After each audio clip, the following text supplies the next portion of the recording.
I've created a downloadable weakness immunity guide for you. It's going to include all the drops and percentages for all the 0-star hostile creatures in Valheim. They look like this. You can screenshot them at the end of the video. Just check the timestamps or download them from my OneDrive, and the link is in the description. If this video gets 50 likes, I will know people are interested and keep the images on the OneDrive up to date, even if the video is no longer current.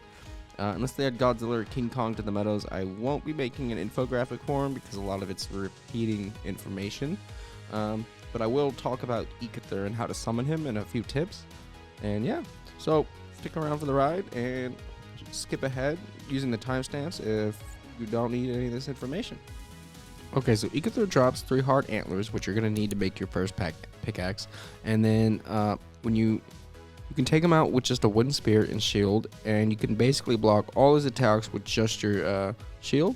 But personally, I like using the crude bow and fire arrows and taking them out from a distance.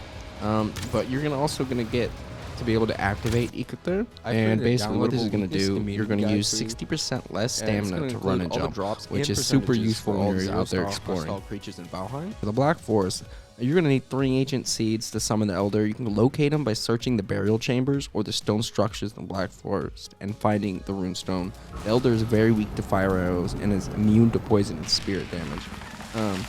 A tip. Oh yeah, he also drops the swamp key, which you are going to need when you raid the crypts in the swamp. So there are 2 alternative ways to find Surtling cores other than going to the Black Forest burial chambers. The first one is in the swamp. There are like these flaming geysers that spew out Surtlings. You can collect the Surtling cores and coal, but you can also head south all the way to the South Pole and you will find the Ashlands. Moving on to the swamp. To summon Bone Mass, you will need 10 Withered Bone, and you will find his location rune in the Sunken Crypts, but it can also be found outside of the crypts and other structures inside the swamp. Bone Mass is weak to Blunt and Frost, resistant to Slash, very resistant to Pierce and Fire, and immune to Poison. He drops a Wishbone that can be used to find hidden treasures in the rock formations, finding hidden silver in the mountains, and also buried iron in the swamp. Yes, you heard that right. There is still iron in the swamp, so even after you clear out the crypts, just go back to the swamp, equip your Wishbone, and look for some iron. Some tips for defeating him is to level the ground and make sure to fight him as the day begins so you don't run the risk of getting stuck out there at night, having a whole bunch of enemies spawning. Some other tips are to raise the ground for killing leeches, and it makes harvesting them a lot easier. So yeah, hope you found that useful. The boss of the mountains is Modor. You can find her rune in one of the forts in the mountain biomes. She can be summoned with 3 dragon eggs, which weigh 200 pounds each.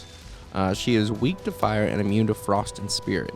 And by the way, Modor means mother, and she drops 10 dragon tears upon her death. Dragon tears are used for the crafting the artisan table, which you need for crafting the spinning wheel for your flax, a windmill for creating barley flour, and a blast furnace for smelting black metal and flamental. Flamental needs at least an iron pickaxe to mine. Some tips for Modor is take advantage of when she is grounded, because she moves slow when she's grounded, and use poison arrows. Even though she's more weak to fire, poison will do more damage, and be sure to use the terrain to your advantage when battling her, or to make your own cover by raising the ground to avoid any of her ranged attacks. You're going to need 5 healing totems to summon the boss of the plains, Yagluth. He is resistant to fire, very resistant to pierce, and immune to poison. Bring some fire-resistant potions because he does have a fire breath ability. He drops an item called Yagluth Thing, which currently does not have a use. If I'm wrong about this, please let me know in the comments.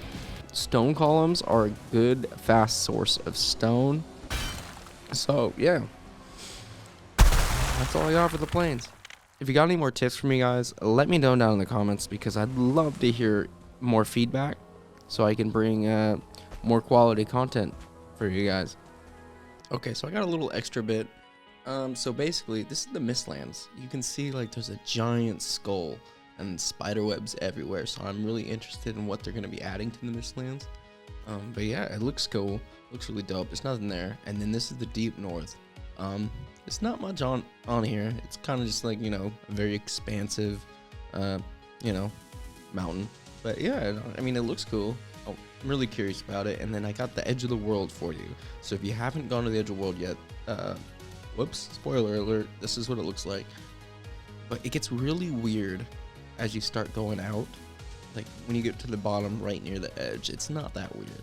But once you start making your way deeper, it starts to like form these like, you know, terrain and not being just flat. And it calls it the Ashlands for some reason. But there are starlings that spawn on here, but it kind of looks like a desert. And there are like desert like storms that happen on here too, so it's just kind of cool. Yeah, you're definitely gonna die. There's no way you're able to get this without cheating. But I mean, if you want to go check it out, basically just go past the deep north. But yeah, no, I thought it was cool. I just had to show it in the video. Okay, these took a lot of work to put together, so I'm hoping you guys find a lot of use for them. I have all of them labeled individually for you, so you guys can just keep taking screenshots. But the last one I had some issues with, and the last one is where I combined all of them into one photo, and I couldn't get it to turn out very good without having to redo everything. But the download for this will be in the description, and you will get all the planes in one picture, which I think is probably the most useful part. But yeah, be sure to like the video, and remember, if this video doesn't get a lot of like interest, I probably won't be updating the guides very often. But yeah, hope you guys enjoyed it, and be sure to like and subscribe and boost me in the algorithm. Have a good night or day, or you know, whatever. Peace.